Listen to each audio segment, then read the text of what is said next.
मेरा नाम राहुल चौधरी है। मैं गांव गुड़ावन, तहसील बड़नगर, ज़िला उज्जैन का रहने वाला हूं। और 27 जनवरी 2026 के बीते दिन कुछ इस प्रकार से बारिश के कारण गेहूं पूरी तरह से ज़मीन पर गिर गए हैं। भारी से भारी नुकसान हो चुका है। अब इनमें दाना तो भरना चालू नहीं हुआ था, ये फूल की अवस्था में ही थे। तो अब क्या इनमें दाना भरेगा, क्या इसका उत्पादन आएगा, ये सवाल मेरा आप सभी से है। और क्या सरकार को किसानों के हित में कुछ कार्य करना चाहिए इसके लिए। 27 जनवरी 2026 के दिन भयंकर बारिश और हवा चलने के कारण हमारे खेतों में जो GW 513 गेहूँ है, कुछ इस प्रकार से पूरी तरह से ज़मीन पर लेट गए हैं। भारी नुकसान हो चुका है। काफ़ी सारे किसानों के गेहूँ पूरी तरह से इस प्रकार से नष्ट हो चुके हैं, फसलें नष्ट हो चुकी हैं। और अब किसान, जो छोटे किसान हैं, वो तो खाएंगे क्या। उनके खर्च, जो कि तेल शक्कर का खर्च होता है, वो भी नहीं निकल पाएगा।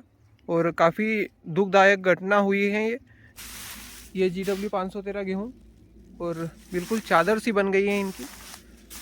भयंकर नुकसान के कारण कुछ इस प्रकार से ये ज़मीन पर पूरी तरह से लेट चुके हैं। अब इनमें किस प्रकार से दाना भरेगा, क्या होगा इनका पता नहीं। बाकी किसान काफ़ी ज़्यादा दुखी हैं, किसान परेशान हैं, जो कि अकाल वृष्टि के कारण हुई है, ये आप देख सकते हैं। और कुछ इस प्रकार से गेहूँ पूरी तरह से नष्ट हो चुके हैं। अब ना इनमें दाना भरा था, तो अब इनमें दाना भी भरने में काफ़ी ज़्यादा समस्या आएगी। और उत्पादन तो बिल्कुल गिर चुका है, उत्पादन तो बिल्कुल जीरो हो चुका है। अब खाने के ही लाले पड़ने वाले हैं। तो ऐसी स्थिति में सरकार से यही निवेदन है कि किसानों के हित में कुछ कार्य किए जाए। कुछ इस प्रकार से जब गेहूं का भयंकर नुकसान हुआ है, तो किसानों के लिए कुछ राहत राशि दी जाए। राहत राशि भी नहीं, किसानों की जो फसल नष्ट हुई उसकी भरपाई सरकार को करनी चाहिए। क्योंकि सरकार अन्य कामों में तो बहुत ज़्यादा खर्च करती हैं, लेकिन किसानों के हित में बहुत कम खर्च कर रही हैं। और दोस्तों, एक और बात है, किसानों के हित में अगर सरकार किसी प्रकार के कार्य नहीं करेगी तो देश की तरक्की बिल्कुल नहीं होगी।